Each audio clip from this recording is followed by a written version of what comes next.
What's up, shitheads? It's Ryan and Travis back with another episode of Dudes Talking Fights for February 2021. Let's go. Woo woo. Man, we had exciting time last week. Kamaru Usman. Yeah. He took out Gilbert Burns, and Gilbert has looked incredible his last few fights. Gilbert's taken on top flight competition, had a crazy dominant win over Tyron Woodley. And people can talk as much shit about Woodley as they want. Like, still a beast. Yep. And Kamaru just all of a sudden is a kickboxer? Seemed like it, huh? It's so fucked up. So I know Kamaru for this camp was actually training with Trevor Whitman, who's also the head coach for Justin Gaethje, Rose Namajunas. So people with a more striking style. But I don't know how he does it, but somehow Trevor Whitman turns wrestlers into knockout artists. Like, it's the weirdest thing ever. He takes people with, like, wrestling bases, and then all of a sudden they're just fucking murking And people. notice it's all people with huge shoulders. Holy fuck. You know why?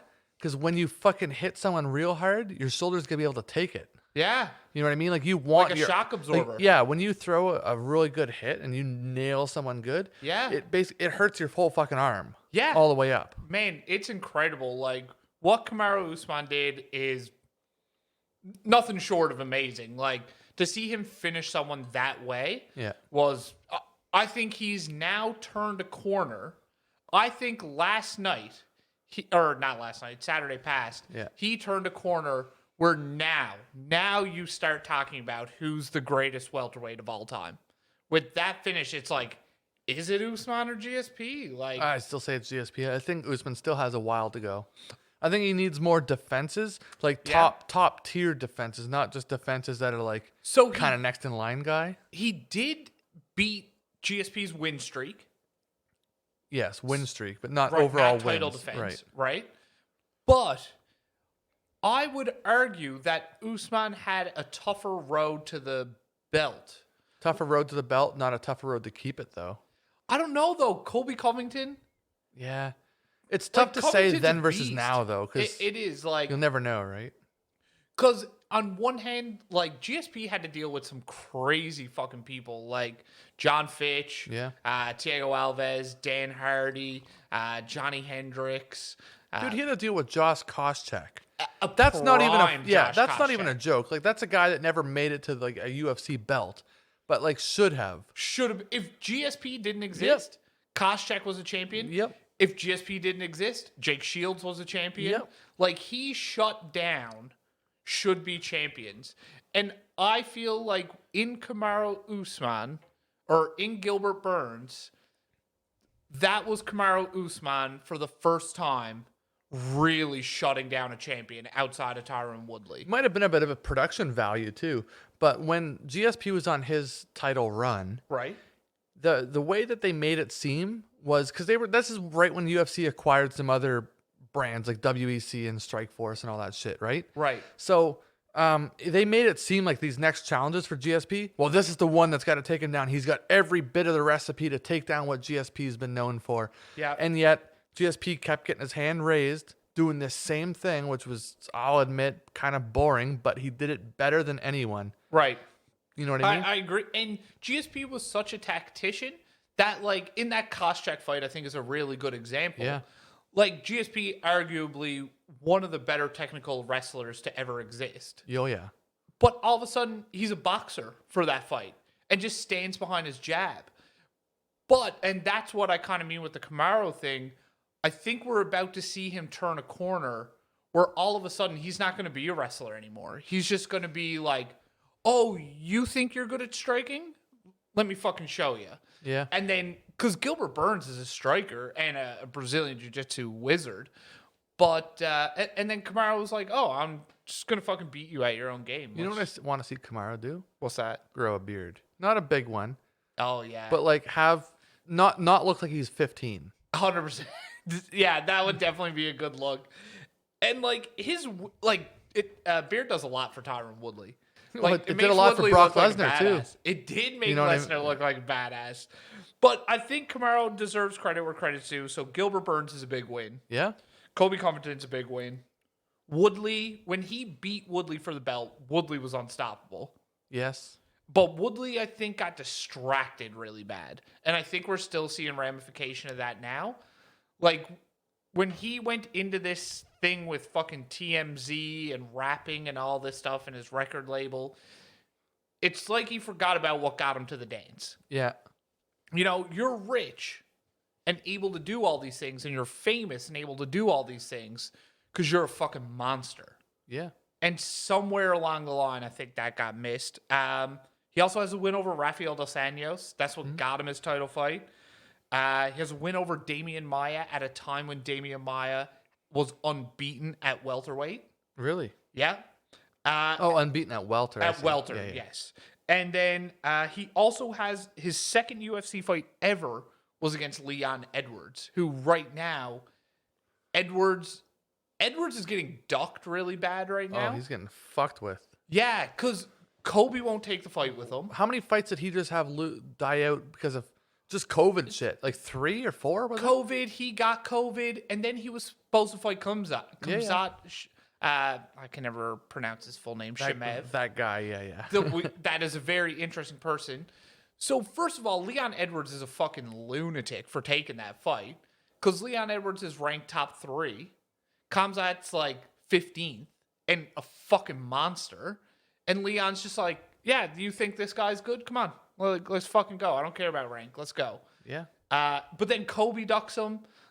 He's just basically having the whole top of the welterweight division wants nothing to do with Edwards. Yes. Because they have everything to lose and nothing to gain. I think Kamaru Usman, again, turned a corner against Gilbert Burns. It'll be interesting to see how the next few fights play out. Does he keep this mentality of beating people at their own game? But a really interesting interview that just happened the other day. He talked about going up to middleweight. Okay. So his thing is, though, him and Izzy will not fight each other. They have 100% agreed that they are never fighting each other. I wonder why. Because like even best friends could fight in the spirit of like the highest level competition. They don't even train together. Right. But they're very good friends. They're both very from close. Nigeria, right? And that was Kamaru's message. He was like, I would rather have 2 African champions than 1 African champion with 2 belts. And I thought that was a really... I wonder what would happen if they fought a non-title fight. It would have to be for the title. Like, it just zero makes sense otherwise. Yeah, all right. Yeah, and like what Kamaru was saying is pretty cool. He was like, you know, by the end of the year, he's like, I'll still be the welterweight champion. Izzy's probably going to be the middleweight and the light heavyweight champion. I don't see a world in which Jan Blachowicz beats Izzy. And you think Francis is going to have a belt? I think Francis, and then for the first time ever, we'll have 3 African champions. Man, I said before that I thought Stipe might beat Francis, and then Jones would beat either of them. Yeah. After listening to that podcast with Rogan and kind of getting more in Francis's head and like more knowing him as the human, instead of just what he's done inside the cage, I got to tell you, I'm a lot more on Team Francis than I was before. I was a fan of him, like yourself, for what he did in the cage. Like, I never went into a Francis fight not excited. Right. You always go in, you're like, it's basically just grab your seat. And it's like, holy fuck, like, what's going to happen? And you know what's going to happen. He's going to fucking murder someone in a minute, unless your name is Derrick Lewis. Yeah. And yeah, it was just great. But Francis telling that story about what he's had to overcome. I just wish he spoke a bit faster, but I know he gets stuck on things and keeps going back and saying the same thing. I had to turn the speed up to 1.35 or something like that. I think when he gets a little more competent in English and continues to learn, because his English overall is great. Yeah. I think he's just struggling a little bit with not having the confidence to know if his point got across. Yeah. Because he would repeat the same things over and over. And I think maybe he thought there was some issue with his dialect that maybe Joe wasn't getting what he was saying. Yeah. Really incredible. What a fucking human. No shit. The guy, what would be the name of that sea between Morocco and... Mediterranean? Is it the guy... There's the Strait of Gibraltar's there. Right. Like what's the distance? I think on a super clear day, you can see land. Oh, okay. I might be wrong about that. But I think I've heard I don't know. I think I've heard that you can. I mean, we're not talking naked eye. We're talking like telescopes and shit or binoculars. I might be wrong about that, but I thought that on a super clean, clear day you can see. No. So if you're going through the sea, the Strait of Gibraltar, yeah, you're talking like a couple of 100 kilometers. Is it that far? Yeah. From the highest point of Morocco to the lowest point of Spain. Strait of Gibraltar. I want to see how big it says that is. 13 kilometers. Oh, fuck. I was looking at it on Google Maps. 13 kilometers is the minimum width. It's like the narrowest point. So there's no way they were going that route, though, because I'd say that route would be the heaviest watch. Oh, for sure. But these fucking guys got in a rubber dinghy. Yeah, that's fucked. And paddled with their hands on one attempt. And you know what's fucked? A lot of people don't realize that's one of the most shark-infested waters on planet Earth. Really? Yes, the blue sharks. That's where they fucking like to just breed and swarm. Like, because that's like kind of warm water all the fucking time. Right. But not like warm, but like warm enough, you know? A consistent It's the Mediterranean. Everyone's heard about that. It's fucking always summer and... Right. It's the party area for Europeans and Asians and yeah. That story really sold it as Francis is just an incredible human being. And they had to try a bunch of times because they had to keep getting caught and turned around and I think did he say it was on his 7th attempt? It was something like that where he was eventually like, I'm either gonna do it or I'm gonna die trying this time. Right. Like, he gave up. He's like, this is it or it's not happening. Yeah. It took him 14 months to get from Cameroon to Spain. Yeah. And then he talks about his story. And then he was stuck in Spain for, was it 2 months in like a prison?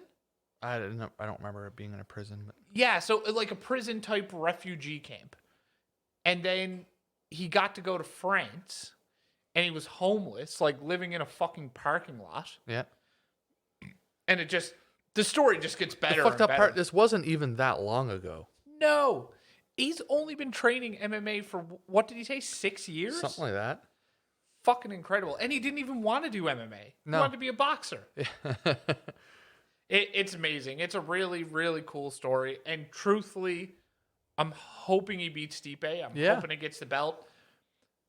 I love Francis, and I think he has an ability to beat Jon Jones. But the issue is he only has one weapon to beat Jones. Power. Jones has a million weapons to beat him. And Jones is fucking huge. Jones is terrifying.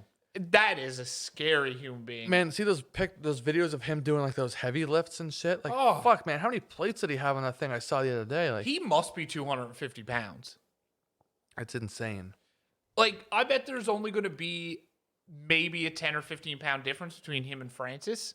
Maybe only 5 pounds difference. I really hope his fucking calves got bigger, though.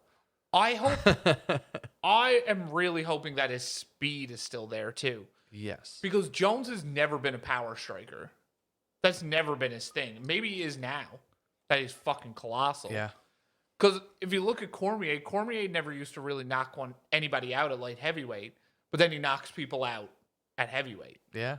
So, and that's just Cormier being fat. He is looking, on that last fucking pay-per-view we watched, like, Cormier is looking thick. Oh, yeah. Those buttons were fucking under pressure. They were trying so hard to just keep everything contained. And so, other stuff going on. Jake Paul. Yeah. Fuck. This fucking pleb. So is this officially real? It's not just like a hype thing anymore? I always get fucked up between him and Logan Paul. So Logan is the bigger brother. He's the one that's supposed to fight Mayweather. And Jake Paul, I think, is fighting Ben Askren. Do you think he can beat Ben Askren? Well, in a boxing match, yeah. Because that's the thing. Ben Askren's not known to be a striker. That's been very well shown. Yeah. Doesn't take strikes very well either. No. But in just a simple boxing match where he can't shoot for a takedown to at least survive a bit, yeah, I don't know if he has what it takes. It's going to be really interesting to see if his combat sport experience really transfers that way. Because when you think about it, there's no way Ben Askren has been an MMA champion for fucking 15 years and doesn't know how to strike to some extent. We just never get to really see him exercise that. Yeah, because it's kind of, why would you? If you know you can just wrestle fuck anybody, why not? Yeah. Why not? I think Ben Askren held the record in Bellator and ONE FC for the least amount of strikes absorbed. Like, the guy just hasn't been hit. Yeah. Yeah, he just takes everybody down. But then, of course, you see Robbie Lawler, Jorge Masvidal lay hands on him, and he's fucked. Yeah. I also don't think Jake Paul has the kind of power that Jorge Masvidal or Robbie Lawler has, though. Right. You're talking about years of striking experience, two big, strong, powerful guys. I don't know if either of them would knock each other out. No. I can't see that. I can see Ben Askren. If Jake Paul can't knock out Askren in the first or second. I think Jake Paul's a good chunk bigger, too. Like, I think he's going to be able to just lean on him until the ref pulls them apart and just going to wear him out. But if it becomes that kind of technical cardio game, Ben Askren's going to win. You think so? Because Askren has the fight IQ to go deep, right? To go deep, be tired. Yeah. Like, Jake Paul's only just knocked a couple of YouTubers out in the first round. He's never been in a war. That's true. But Jake Paul, I think another issue he's running into, so I don't know if you've seen this. So Askren, that fight's booked. That's happening. That's only like, I think it's very soon, isn't it? Yeah, I think it's a month or two away. He's saying he wants Nate Diaz next, and Nate Diaz has responded to him. Diaz will fucking kill him. Wait, hold on. Jake Paul wants Nate Diaz next? After Askren. In a boxing match. Now that's a boxing match I'm actually interested in. Diaz will murder him. Diaz is one of the best boxers in MMA. That's what I mean. And he's not going to be knocked out. And he has more cardio than anybody. Yeah. Like fucking Bruce Jenner doesn't have that much cardio. Hell no. It's Simon Whitfield, the fucking 2000 track and field, or fucking, what was he? The triathlon champion, doesn't have as good a cardio as Nate Diaz. Nate Diaz does decathlons for fun. It's entertainment. I think he does triathlons. Yeah. Literally just for fun. Like the way like some people would flick on a fucking Xbox and play Call of Duty for 6 hours. He goes and does a triathlon just because it was something to do that afternoon. It's fucked. Yeah. And then Jake Paul's, his stream or his thoughts in this interview was that when he beats Ben Askren, which again is a huge question mark, I think he has a chance of beating Ben Askren. Yeah. I think it's going to be very difficult to do for him. What does it do to Ben Askren's career reputation if he does lose in that? Because I get it. It was Jorge hit him with a pretty lucky knee. Just knew, okay, he goes for this shot, this shoot every time. So why don't I just throw a knee up? Like, I get it at the end of the day that it was a pre-planned but kind of lucky. You know what I mean? But because like if Askren had to come out standing up, like stood up straight, and Jorge shot that knee, it wouldn't have went the way it did. Askren just would have taken him down. Then the fight's over. Like if Askren gets you down, game over. Basically, yeah. Yeah, he's just going to lay on you like the heaviest wet blanket that's ever existed. Exactly. And so pummel your fucking face. That's the thing. Like, he just, I don't know. His reputation, that ruined his reputation. Yeah. You know what I mean? Like, and then Askren had a really fucked up UFC career. Cause, he only had 3 fights, right? Yeah, and he didn't deserve that Robbie Lawler win. The ref should have stepped in before Askren managed to turn things around. Like, do you remember? Askren was out. That's what I mean. The ref should have stepped in my opinion. And then it's up in the air whether Lawler was actually out or not. Because he did. One arm went limp. Yeah, he clearly went limp, but at the same time, like, he was clearly very cognitive immediately. Oh, as soon as Askren let go, Lawler was just like, "Why'd you let go?" Yeah, there was no fogginess at all in his eyes. Like, he clearly looked like. But at the same time, I don't know. It's a tough place for Herb Dean to have been in. But he probably should have, as the best ref in the game, he probably should have stepped in before it even got to that. Yeah, because Lawler fucked Askren bad. Yeah. And then he had that decision loss to Damian Maia, which, I mean, no disrespect to anybody losing a grappling war with Damian Maia. Like, dude is fucked. One of the best grapplers to ever do it. It's crazy to think that before Ben Askren fought Robbie Lawler, part of the conversation was, Khabib versus Ben Askren. I know. And that was a legitimate conversation. Like, who would do it? Like, that was kind of like the fight to make that people wanted. Yeah. But Ben just couldn't waltz in and get a title fight against Khabib. Just, you know what I mean? I think the issue that they kind of... I don't think that would have been as good of a fight. I think they kind of fucked up Askren's career in the sense that they gave him the wrong fights too soon. You had to think he was over in ONE FC, not fighting big 170 pounders. He was fighting small 170 pounders. Yeah. He wasn't fighting the top of the top 170 pounders. Like, even at that time, Robbie Lawler's still a fucking monster. Oh, big time. Like, should have started him in the top 15, like, fight down there, get a win, get comfortable, get used to the cage, get used to the size, get used to the size of the guys, and then let's push you up. But I think the issue is he came in unbeaten. Like, what do you do with a guy like that who's been a Bellator champion, who's been a ONE FC champion? It's not like he was just fucking like the Legacy Fight Association champion. Like, he's a real fucking champ. But yeah, I think Askren can get it done over Jake Paul. You think so? Yeah, but if Jake Paul fucking beats him and gets that Nate Diaz fight, I feel bad. I would feel legitimately bad if that happened.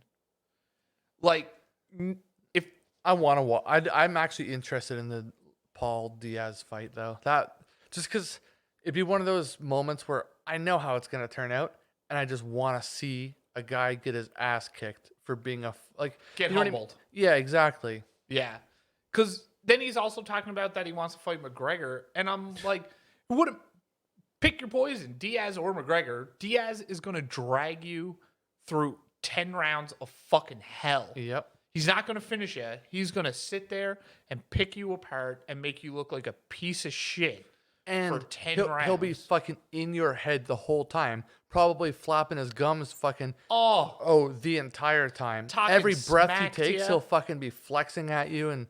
Yeah, just piecing you the fuck up. And Conor will just walk across the cage or the ring and knock you the fuck out. Yeah, probably. There's no way that Jake Paul can Conor's too much of a showman. He'd want it to be like that pizzazz, you know? Whereas McGregor or Diaz, he doesn't care. He wants the camera time. Oh, and I think Diaz genuinely wants to make you suffer. He wants to make you suffer for breathing his fucking name. Yeah. He's like, all right, fuck this. Win or lose, you're having a bad time. He doesn't like people having attention that he's not getting. Oh, do you remember, man, me and my buddy Shane were talking about this the other day. That Michael Johnson fight when he first called out McGregor? Yeah. That was fucked. Like, Diaz, I think he hadn't fought in like a year. It was a while, yeah. From a first weed suspension or something? Yeah. And comes back, and at this time, like, this wasn't Michael Johnson who just lost to Clay Guida. This was a scary Michael Johnson who was a fucking co-main eventer. He was a beast. Yeah. And Diaz just comes out. Diaz ruined his career. He ruined him. Like, Johnson's never been the same since that fight. But yeah, I would love to see that. That'd be fucking so cool. I'd like to see it too. I really hope that fucking Diaz... Yeah, I don't know if that fight will ever really happen, though. No, I don't think so. I think it's very slim chance. And I would have a lot of fucking questions for any regulatory body that would allow that fight to happen. At the end of the day, it'll pull money, though. Like, it will. For sure, but athletic commissions don't care about money. They care about health and safety. Yeah. Like, Jake Paul getting in and fighting Diaz is almost no different than me getting in and fighting Nate Diaz. You think? Well, so he's only an amateur boxer. Yeah, but at least he has a couple of high-caliber fights under his belt. But it's not high-caliber fights. It's against a YouTuber and a basketball player who have never boxed. Yeah. I've fought... Nate Robinson? That guy's still sleeping, bro. Oh, like, I kickboxed for a while. Like, I have fought more legitimate people than he has. Yeah. So technically, should have just as much credential to fight Nate Diaz, which is fucked, because Diaz would kill me. Like, absolutely, 100%, he would finish me entirely.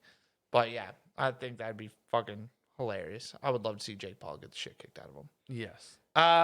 Tomorrow night we have Derrick Lewis versus Curtis Blaydes. Yep. Which is actually a rematch. Yep. Derrick Lewis is on the last fight of his contract. He didn't re-sign. Do you think that means he's going somewhere else, or do you think he's just going to wait to get more money after tomorrow's fight? I think tomorrow night is probably going to be one of the best Derrick Lewis performances of all time. Think so? I think he's going to go out and... What a guy to do it against, though. Oh, I know. Because Blaydes is just going to try and wrestle fuck him. Oh, yeah. And that is not Lewis's game whatsoever.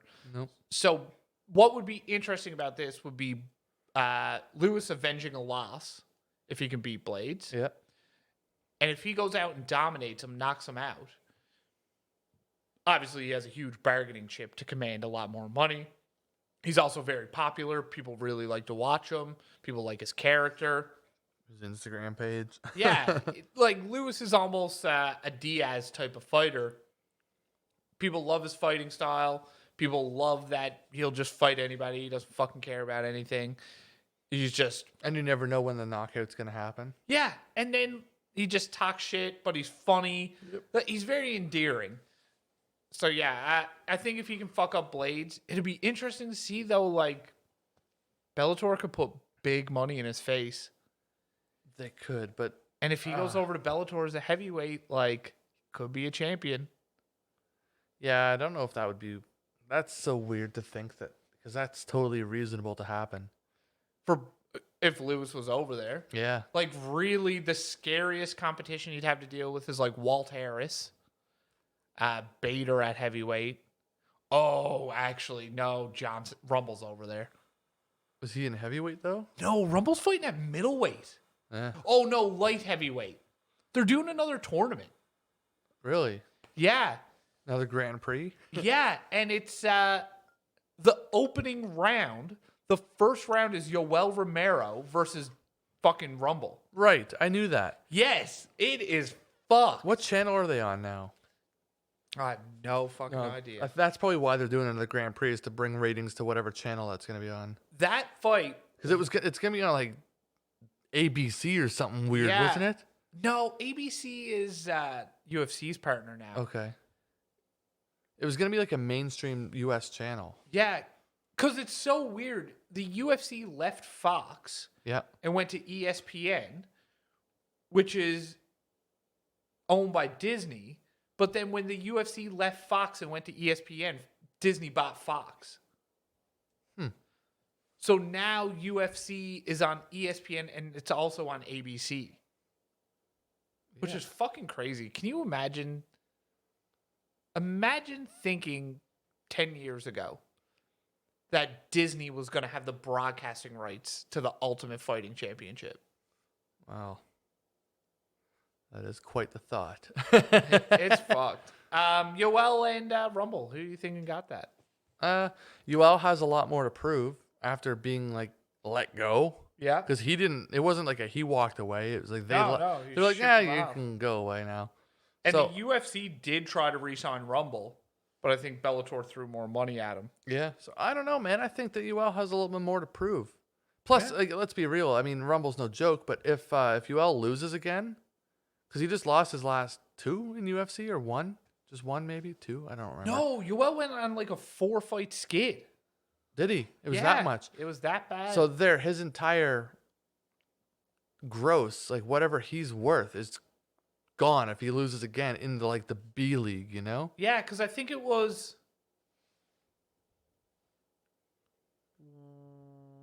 Izzy, Whitaker, Costa. Okay. And then they were like, all right, see you later, bro. You're out. Yeah, if he loses again, I think that's his entire... He's so old now, too. He's like in his 40s. Well, he might have been from the beginning. We really don't know this. This is very true. Yeah. It's and then one last interesting fight I saw. Oh, actually 3 more interesting things. Gavin Tucker versus Cub Swanson. Yeah. I got Gavin Tucker. I think Tucker's going to have another great performance. I think so? That's his biggest fight of his career so far. That's his test. Biggest name, at least, yeah. That's, it's good to see the UFC giving him that fight because they gave him Billy Quarantillo, which is another up-and-coming red hot prospect. Now they've moved him on to Cub Swanson, who's an old school veteran. And if he can take out the hot prospect, then the fucking experienced, crafty veteran. Yep. Now you're in top 10 conversations of like, you get to fight someone in the top 10. Right. I don't know if he's how well he does against anyone in the top 10 right now, but at least it gets him to the dance floor. 45 is fucking terrifying. Well, exactly. He gets him to the dance floor, and sometimes that's all.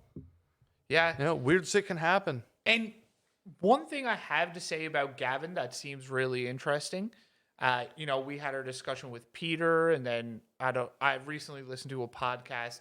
Mike Swick has a podcast, and Gavin was on it. Okay. And Gavin is just such a tactician. Like Peter said the same thing, the way he studies. Yeah.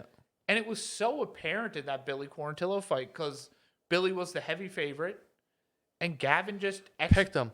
Perfect game plan. Oh, yeah. Perfect. Like, it was, and you could tell there was no adjusting for Gavin. Like, he just walked in there and knew what he had to do. Yeah. He was like, oh, if I just stick to doing this, I'll be okay. And sure enough, like, great, dominant, unanimous decision. And it only snowballed, like, with every round. He became more and more flashy, more and more confident. Yep. It was incredible. And then the next one, our girl can't get a fight, man. Angie Overkill? Oh, my God. Did you see Tisha Torres? Yes. Yeah, and, like, Angie's calling her out, and Torres wants nothing to do with it, which is fucked. What really breaks my heart about Angela Hill, and we've discussed many a time, we both didn't like Angie at one point. Yeah. She was real fucking annoying. She was just making shit stupid and coming up with dumb fucking excuses about why things were wrong. But then she just shut up and put up, and she just started fighting. And then she went on that beautiful 3-fight win streak. She looked incredible. Every fight felt like it should have been a fight of the night. And those were all fucking quick to back fights within a couple of months of each other, a month or sometimes weeks, I think. Unstoppable. And then it was the Claudia Gadelia fight. Yeah. And she got fucking robbed pretty bad. Yes. On a bullshit split decision. Yep. And everybody was kind of like, what the fuck was that? And it was kind of one of those split decision robberies where you're like, I guess you could have saw it the other way. And then the Michelle Watterson decision happened. And it was like, who the fuck watched that fight? Yep. Like, how in any way do you score that anything other than a unanimous decision for Angie? Right. Which was fucking bullshit. And that's even worse because now she would have been on a 5-fight streak. And now she likely would have been in title conversation. Oh, easily. So, and now it's bullshit because now you have girls like Tisha who are fucking ducking her. And Torres does have a win over her. But this is a different Angela Hill. This is more experienced. And she's so smart now. And she's so game. And she's so technical. But one thing I do have to say, I'm really enjoying her on the desk too. Yeah. She's great. Fun. Like, her language is colorful. She's just like an enthusiastic personality on the desk with a great technical analysis, but she's also fucking funny. Like, she makes me giggle when I watch her. Like, she's absolutely hilarious. I could see Hill becoming or getting the first opportunity as a female commentator. You think so? I could eventually see her getting in the mix. Again, like they do with everybody when they transfer fighters over. Start her on a couple of fight nights. Like, let her get her feet wet and put her in with Anik.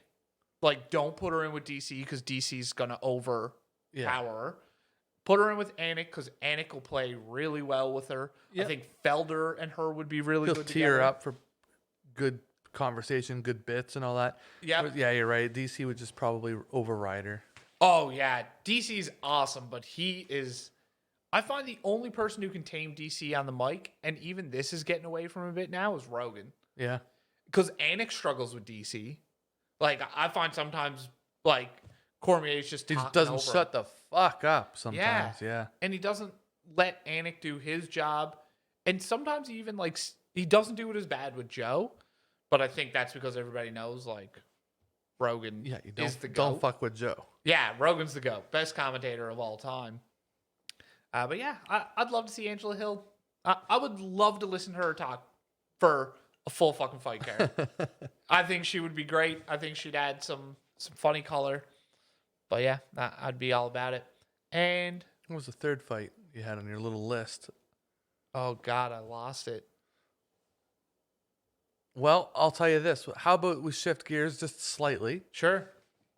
What about Paige Van Zandt in bare knuckle fighting or whatever the fuck it's called? Obviously, she got the shit kicked out of her again. Didn't show up to fight. You know what I mean? Like, just keep hucking that booty. But yet she still, like, she even said it. She got paid more money for that fight than she did in her last, like, many UFC fights. Why she didn't go to Bellator will forever fucking puzzle me. I still think it's weird that she's even fighting at all. I thought for sure when she didn't re-sign with UFC. Yeah. I thought for sure, okay, here comes like modeling, OnlyFans, like, you know, Instagram influencing. Like, that's it. Like, I actually thought that's where that would go. I thought 100% she was going to end up in Bellator. Really? I didn't think she was going to fight again. I thought she threw her last punch. Because she would go over in Bellator. She's not going to be a champ in Bellator. She's not going to be a champ anywhere. No. But she would have went over. Not even the local Boys and Girls Club. Yeah.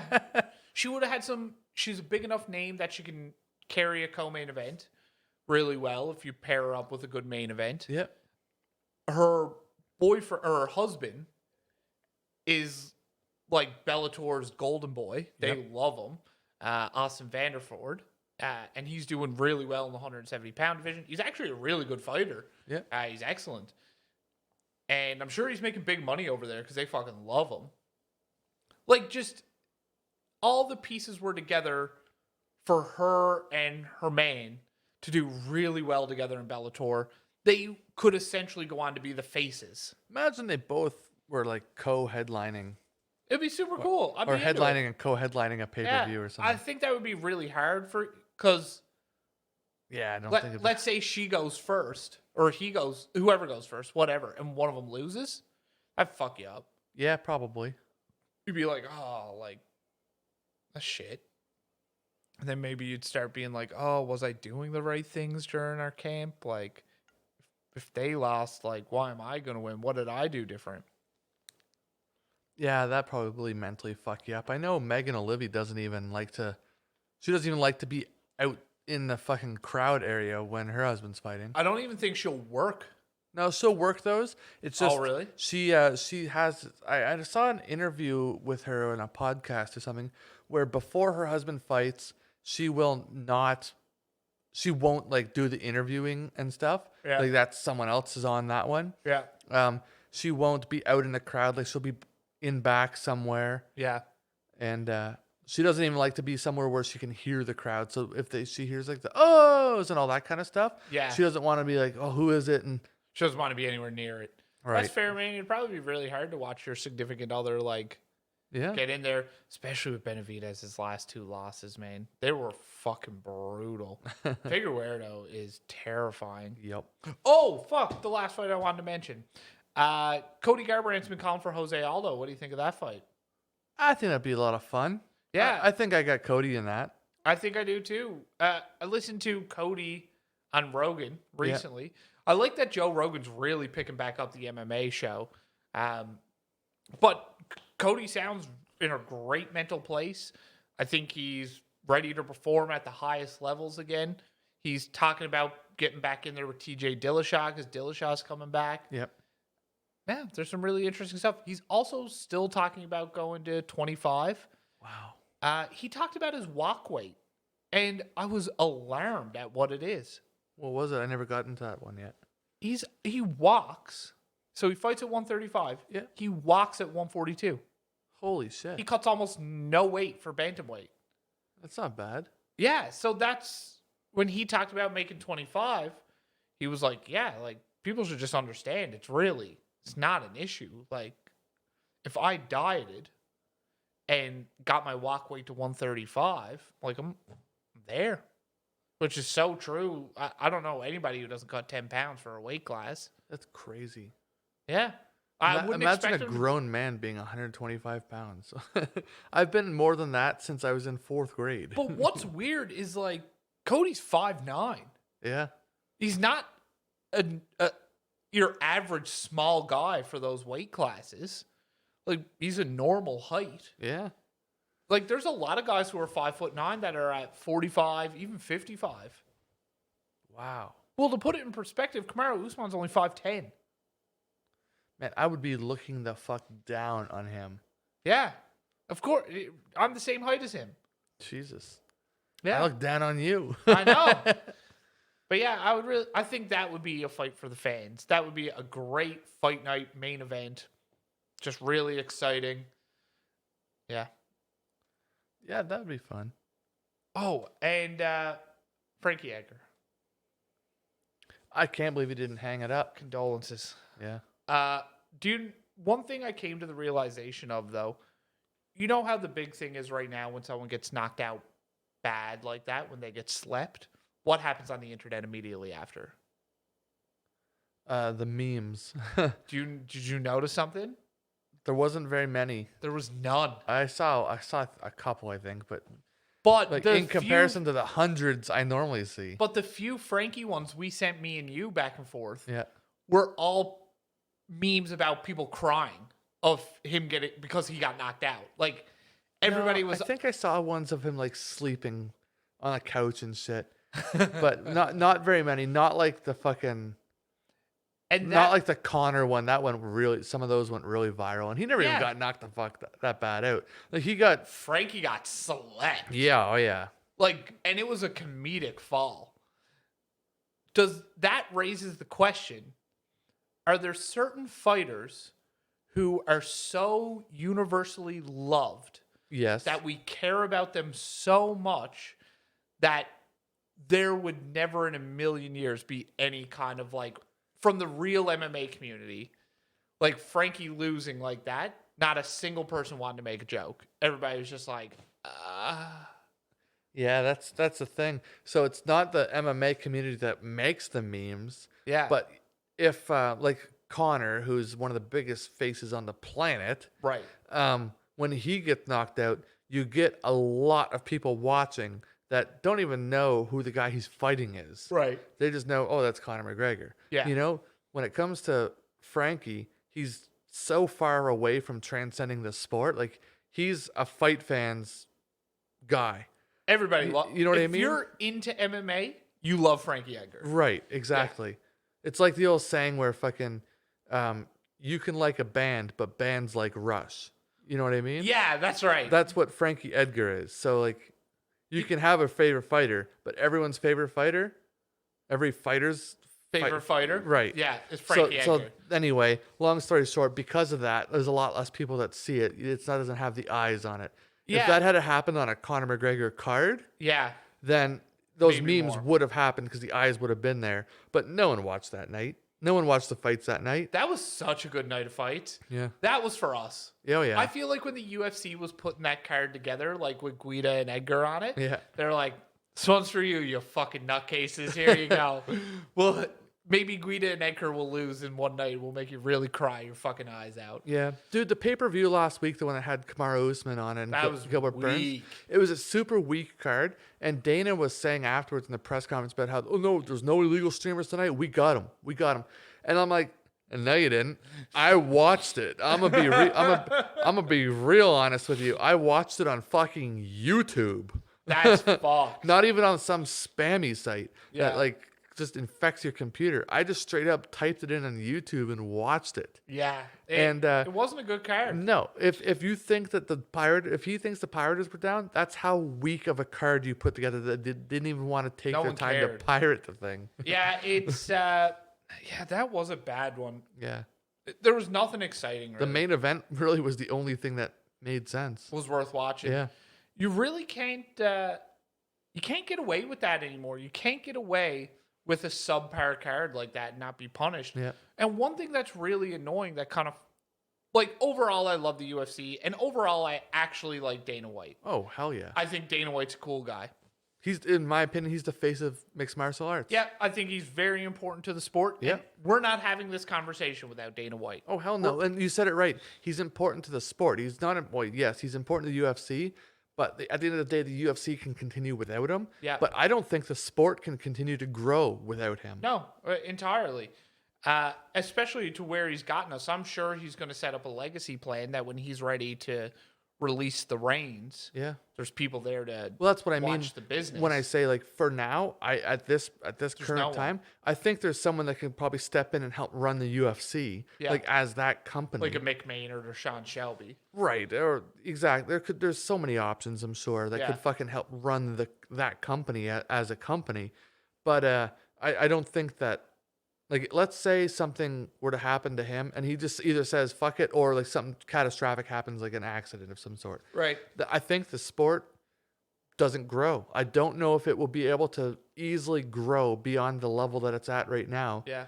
Without severe help from huge stars. Yeah. Like fighters. And I guess where I'm going with it, the only thing I don't like about Dana is for him to put together a card like that fucking trash, and then turn around and base someone's value, like Kamaru Usman's value, on his pay-per-view buys.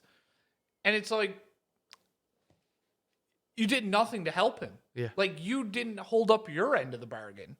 Like, your end of the bargain is to build a show that people want to watch. Yeah. Like, I don't get... If that was Conor McGregor versus Nate Diaz, yes, it probably would have done really strong numbers. I don't know if it would have done... I don't know. That would have been a hard one to sell. Yeah. That card is hard to sell no matter who the main event was. And they lost, 2 or 3 fights of that? Or more? Yeah. It ended up only being a 10-fight card or something? Yeah. Or even if... Let's say, let's replace Kamaru Usman and Gilbert Burns. Right? And, like, we know who Gilbert Burns is. Nobody else does. Pretty well. Like, no... outside MMA fans at all. Yeah. Well, let's even replace it with fucking Poirier and Khabib. I still don't know if that would have done... It wouldn't. It would still be shit. Yeah. It, like, just wasn't a good card. No. It wasn't an exciting one. It wasn't one that got people's juices flowing and saying, can't wait for the night of fights, you know. Not at all. Cool. Nah, that's all I got for this week or this month. Cool. Well, as always, you can find us on Instagram at Dudes Talking Shit. You can find Ryan on Instagram at Drunk Ryan and Travis on Instagram at TFan23. Woo! Whoop, whoop.